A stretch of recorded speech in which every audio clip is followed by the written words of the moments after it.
Okay, hi everyone. Welcome back to my channel. If it's your first time here, my name is Kim. This is Sammy. You can't see him, but he's down here. And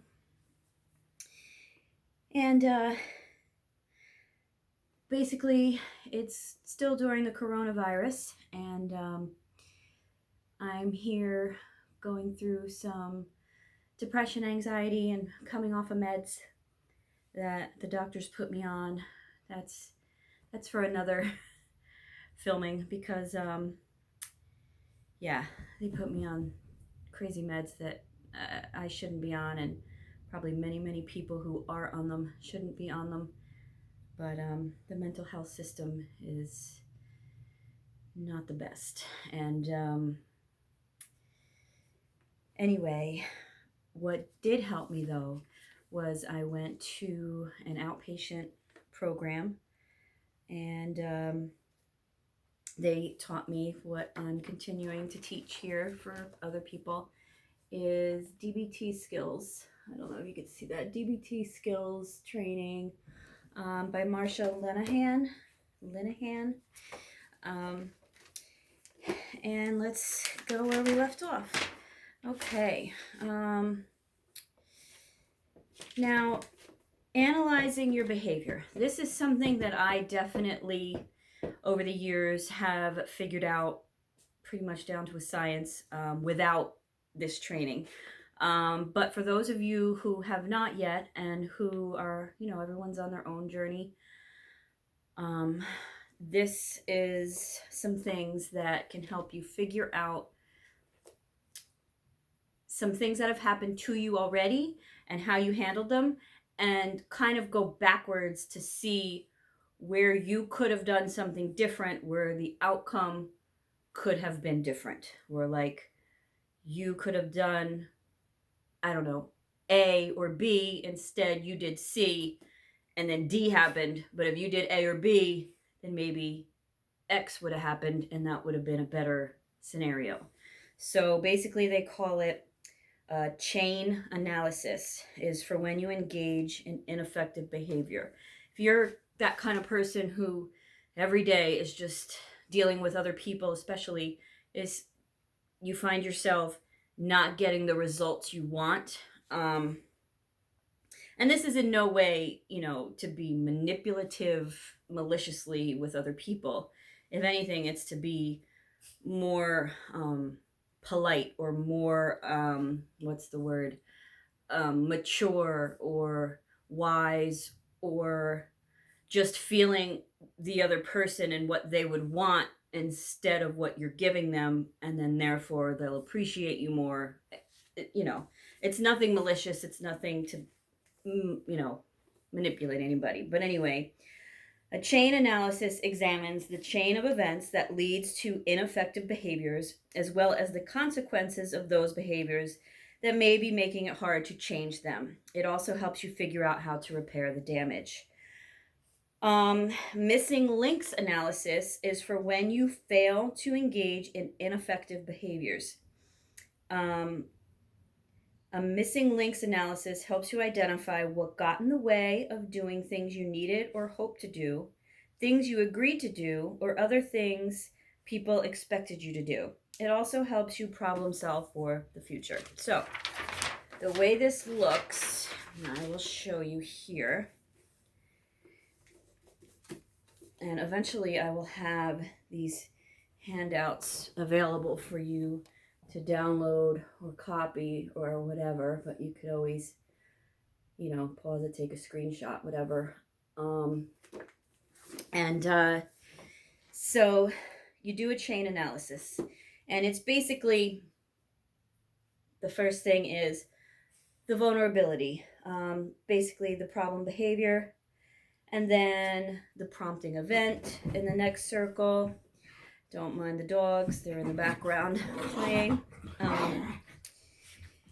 Then describe the factors happening before the event that made you vulnerable. And then describe an excruciating, that's a word in here. Guys, calm down.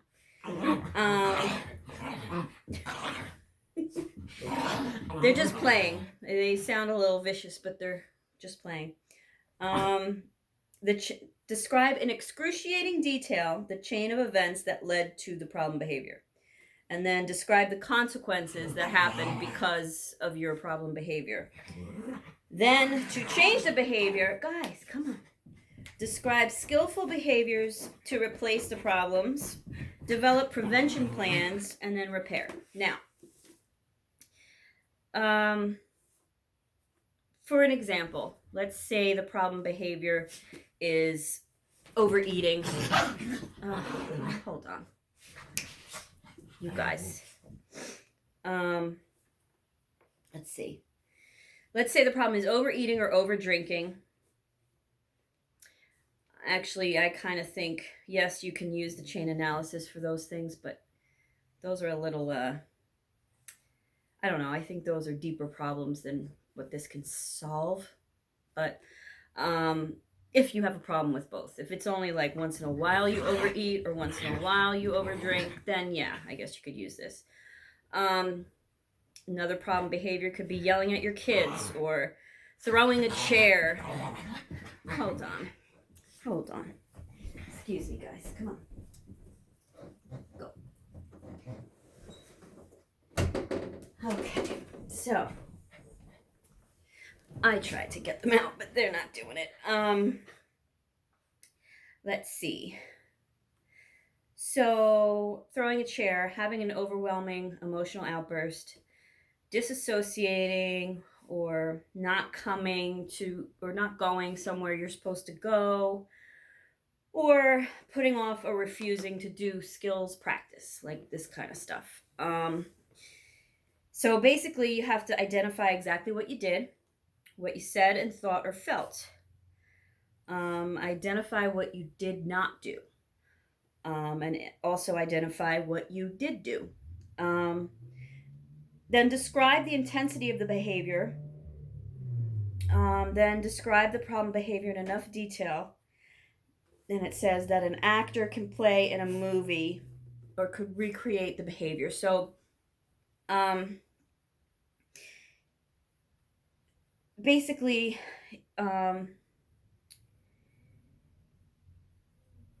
you're trying to figure out what the problem behavior was. So if it was, I don't know, I wish I had a better idea, example for you. I'm still not in the editing phases of this YouTube channel, so you have to deal with my, I don't know. But it's something like, I don't know, yelling at your mom when she starts talking about something you don't like. And you're just like, shut up, mom, or whatever. And then it turns into a fight. The problem behavior was you said, shut up to your mom. So then the specific prompting event that started the chain of behavior, let's think back. Well, if my mom wasn't screaming whatever she was screaming at me, I wouldn't have said, shut up, mom. But then describe the vulnerability factors. Why did I get so upset and have to say, shut up, mom? Was it because of that one time she's yelling at me, or is it a history of her screaming at me? Most likely, it's like a history of her screaming at you. So that made you vulnerable. You're already defensive as soon as she starts screaming or saying something to you, you're ready to say, shut up, So then you describe the chain of events, which I think we just did, and then describe the consequences. Now, this is where you said, shut up, mom, and now you're going to get the wrath from your mother of screaming, don't tell me to shut up, or whatever, however the argument goes and continues. Or maybe the next day she brings it up, well, you told me to shut up, so I'm not doing this for you, or whatever it is. And then you describe in detail on this chain of events what you could have done differently, and describe, if I just let her yell and said, okay, okay, mom, without sarcasm, um, what consequence would have happened? And then you think about it. Well, maybe, maybe she wouldn't have yelled again. Maybe the yelling would have stopped right in that minute. Um, or, of course, it depends on your family. And this, again, is just an example. I mean, there are some people that will just keep yelling no matter what you do. But this is just an example. And then you describe in detail a prevention strategy. Now, the way these prevention strategy and the skillful behaviors that you could use are things you're going to learn in this book in the future pages. And then it's describe what you are going to do to repair something that like already happened. Like maybe you did do the shut up, mom. Maybe the next day when you're calmed down, you can say, listen, mom, I'm really sorry. I don't mean to ever disrespect you. I love you. And, it would be wonderful if we don't yell at each other because, whatever. That's, something you'll figure out what to say. Each person is different. But another thing, now this goes on to missing links analysis. This is basically the same thing. So I'm not really going to go over this.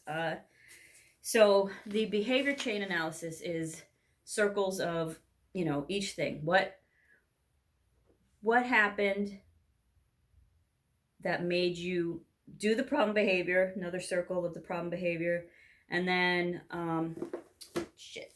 excuse my language. So it's the vulnerability, that's right, the vulnerability.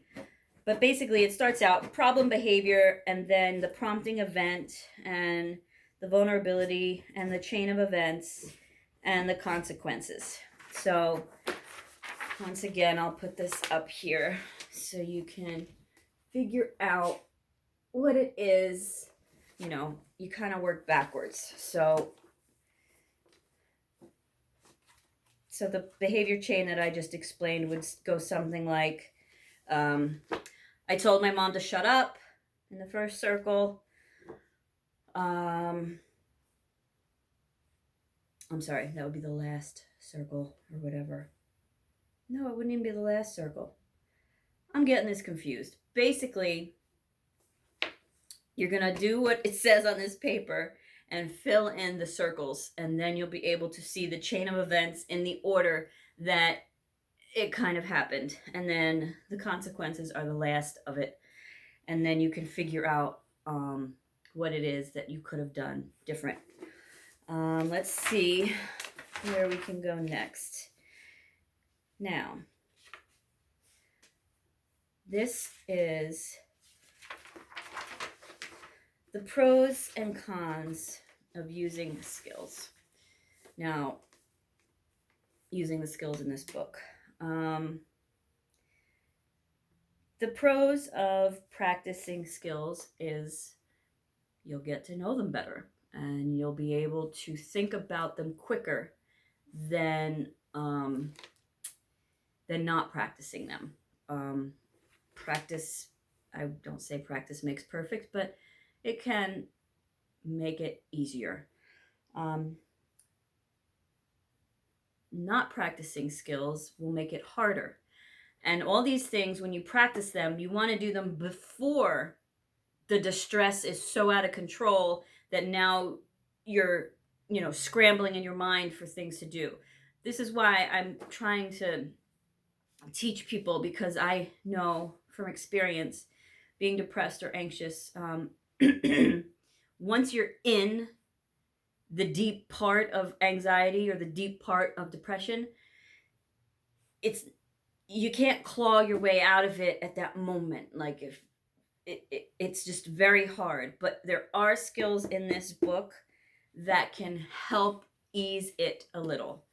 But there are other skills in here that can help you not get there, meaning it will prevent you from getting to that deep, dark place. So practicing the skills beforehand prevents this deep, dark place that you can get into. So that's why I want to share this with people, because I was in the deep, dark place last year for many medical reasons.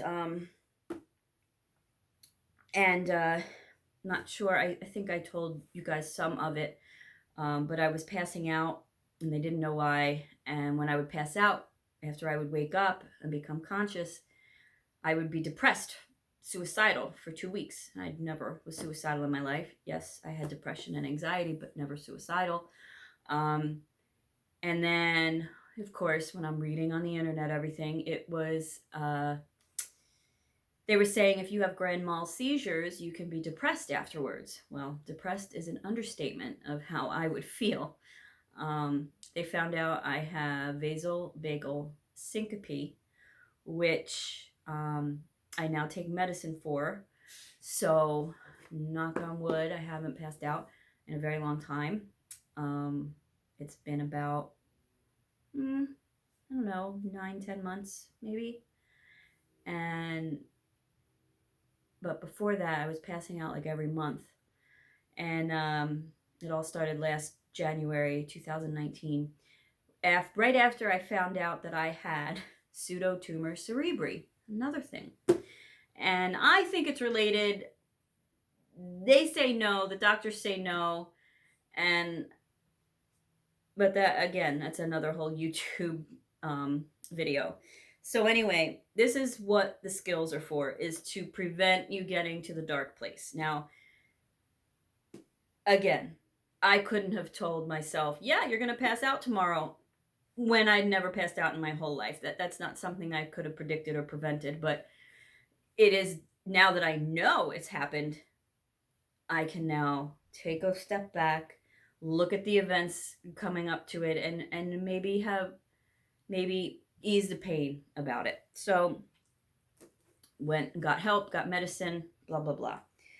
So that's what this is basically all about. My YouTube channel is going to be about, or is about, my journey hopefully this year, to get back to the weight that I was, because I gained 80 pounds on these pills. And to get back to my confidence, get back to working, get back to being self-sufficient, getting back to feeling good about myself, and back to eating healthy, back to exercising, and having a fulfilling life, back to a social life, back to all these things that I've been missing. Maybe a relationship, I don't know. We'll see how it goes. But in the meantime, I wanted to let people in on my journey, and maybe we could support each other, and that's it. So we'll get more into this DBT, dialectical behavior therapy, and see you next time.